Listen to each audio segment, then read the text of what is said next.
Hello viewers, I doctor S B K Lal welcome you all in my YouTube channel. मेरे YouTube channel में आपका बहुत बहुत स्वागत है। अगर आप इस चैनल पर नए हैं तो चैनल को लाइक शेयर और सब्सक्राइब कर लें। आज का वीडियो बहुत ही दिलचस्प होने वाला है। इसमें हम मोटर न्यूरॉन डिजीज के बारे में जानेंगे कि ये जिंदा भूत समझे जाने वाला बीमारी कितना कठिन है और जिंदा रहते हुए भी आदमी को लाश बना देता है, और इसके बहुत सारे टाइप्स हैं, सब पर चर्चा करेंगे।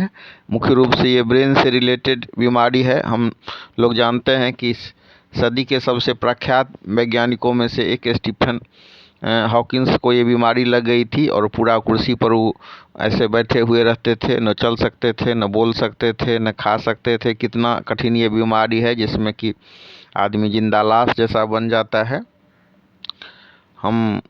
अगर हम सेंस ऑर्गन की बात करें तो human being can smell, see, hear, taste and feel because of 5 sensory organs.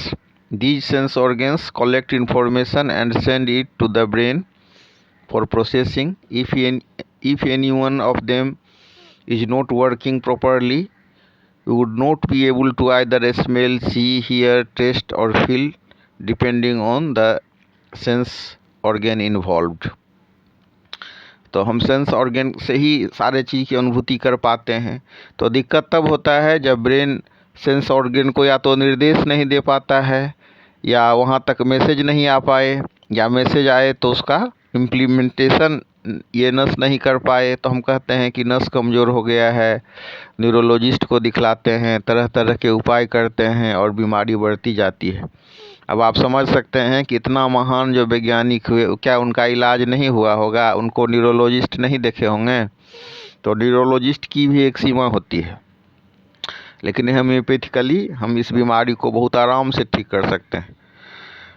और ऐसा मतलब पूरा ये तो गारंटी के साथ नहीं कहा जा सकता है, लेकिन अगर हम इसके सिद्धांत को देखें, जो आपके स्टेकिंग देखें, तो इसमें देख सकते हैं कुछ चीज़ ऐसा है जो लौट करके नहीं आता है, जैसे डिजेनरेशन। जो मोटर न्यूरॉन का जो जितना डिजेनरेट हो गया, तो उसको तो हम ये नहीं कर सकते हैं। फिर से पैदा करना बहुत माने कम मामले में सफल होता है, या उसकी संभावना बहुत कम होती है कि फिर से उसको जनरेट करें। लेकिन मतलब जब सिग्नल आ रहा है, जब सिम्टम्स आ रहा है कि ये आदमी such and such man is suffering from the motor neuron disease, तो उसमें हम क्या कर सकते हैं? कुछ सावधानी बरत सकते हैं। तो जहाँ तक डिजेनरेट हुआ है उससे आगे नहीं बढ़ेगा, और फिर जो हमारा पूरा जो शरीर बच जाएगा। तो हम देख सकते हैं कि बहुत सारे जो ऐसे आदमी सब हैं, बहुत पैसे वाले हैं, उन लोगों के साथ भी ये प्रॉब्लम होता है। और उसके बाद जब पूरा शरीर आपका जम जाता है, पूरा शरीर जब स्तंभित हो जाता है, तो फिर कोई उपाय नहीं बच पाता है।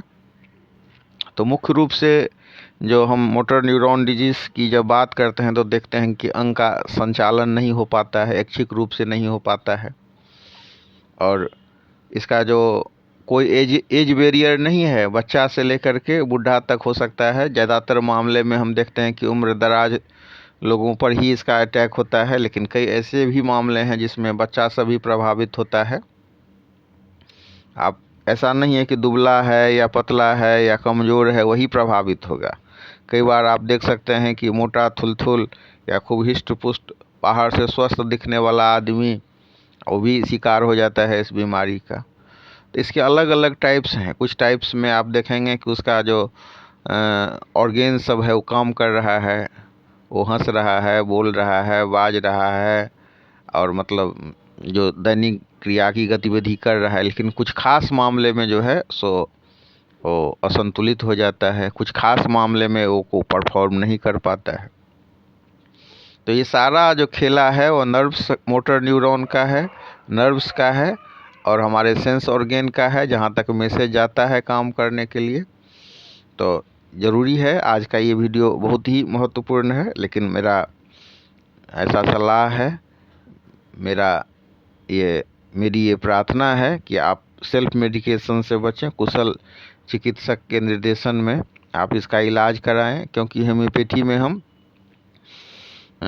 उसका उम्र, उसका खान पान, उसका टेस्ट, उसका मानसिक स्थिति, उसका नापसंद, सारे बातों को विचार करके हम उसमें दवाई का सिलेक्शन करते हैं और कई बार 1 से 2 दवाई देते हैं या कई बार 2, 3, 4, 5 भी दवाइयाँ हो सकती हैं जिसके मदद से हम इसको ठीक कर सकते हैं। तो नर्व्स जो होता है वो 2 तरह का होता है, अपर मोटर न्यूरॉन और लोअर मोटर न्यूरॉन।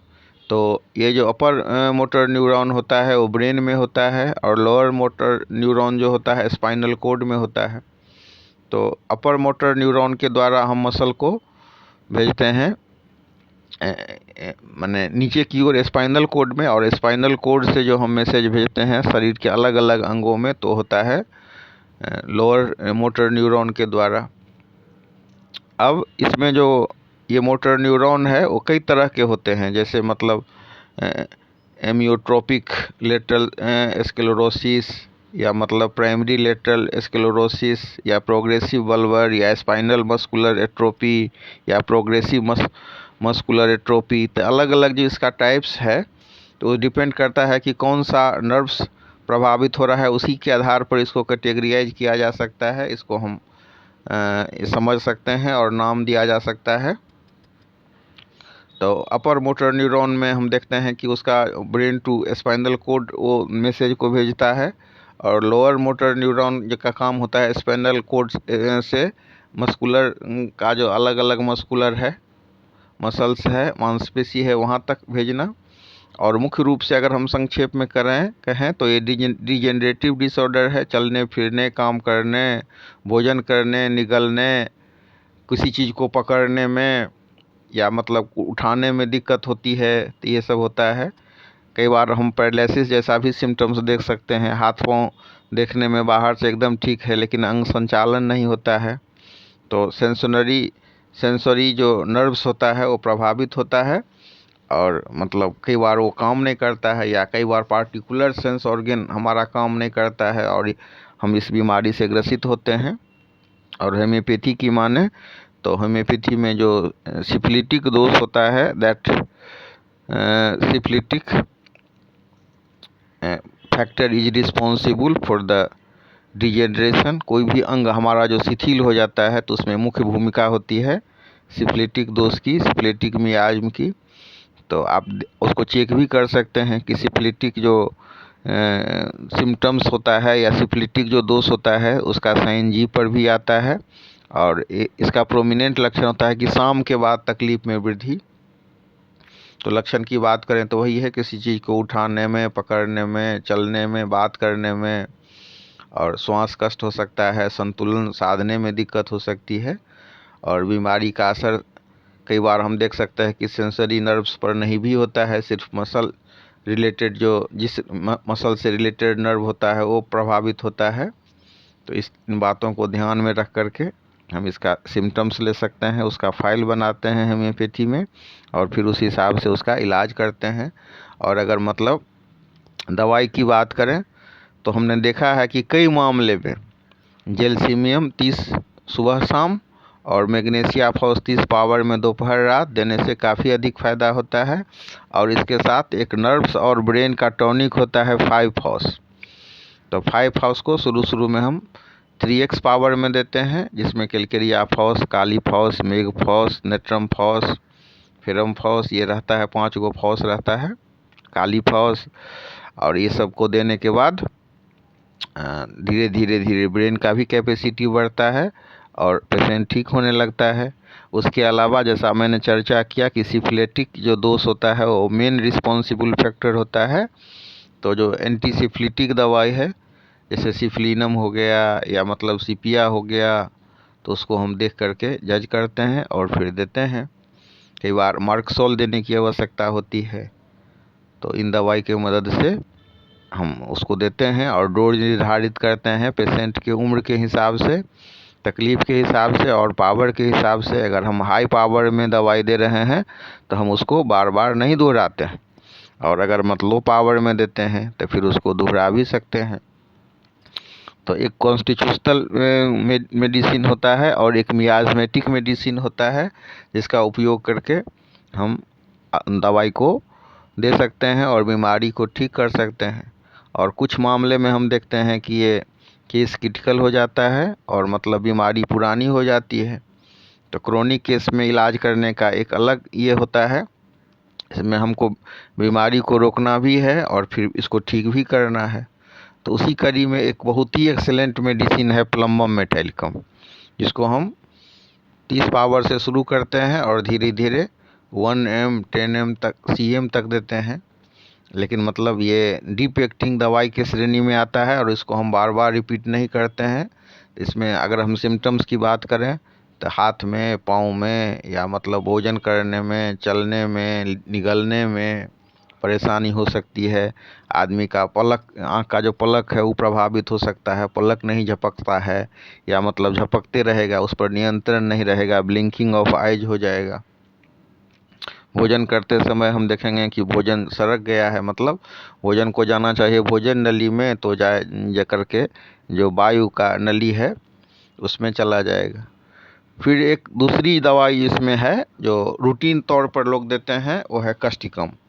मांसपेशी सबको ताकत देने वाली दवा है, नर्व्स को भी ठीक करने वाली दवा है, न्यूरॉन को भी बल देता है। तो इसमें हम देखते हैं कि आदमी कई बार चल रहा है, गिर जाएगा, वो समझ नहीं पाएगा, बतला नहीं पाएगा कि क्यों गिरा, लेकिन पूरा ताकत नहीं होता है, तो कभी झुक जाता है पेशेंट, या फिर चलते फिरते असंतुलित हो जाता है, या झुनझुनी भर जाती है हाथ पाँव में। तो हम देहात में कहते हैं कि हवा लग गया है, या मतलब डॉक्टर लोग कहते हैं पैरालिसिस हो गया है। लेकिन आप देखिएगा कि कई बार एट्रोपी इस समय नहीं हुआ है, लेकिन आदमी का चलने फिरने और काम करने का ताकत छीन हो जाता है। फिर अगर मतलब पार्टिकुलर ऑर्गेन की बात करें, जैसे मतलब फेशियल एक्सप्रेशन नहीं हो पाता है, आदमी जो चेहरा का जो भाव शून्य चेहरा हो जाएगा, वो आँख के मदद से या नाक के मदद से चेहरा को मतलब फैला सिकुड़ा नहीं सकता है या एक्सप्रेशन नहीं कर सकता है, चेहरा के माध्यम से अभिव्यक्ति बाधित हो जाती है, तो उसमें हम ओपियम देते हैं 30 पावर में। ध्यान में रखने वाली बात है कि जितना भी डीप एक्टिंग है और कुछ दवाई है उसको एक आध खुराक ही दिया जाना चाहिए, उससे फ़ायदा भी बहुत होता है उसको। जैसे मतलब कस्टिकम है या थूजा है या प्लम्बम मेटालिकम है, तो ऐसे मेडिसिन को हम बार बार नहीं रिपीट करते हैं। फिर इसी कड़ी में एक बहुत ही विलक्षण मेडिसिन है कोनियम।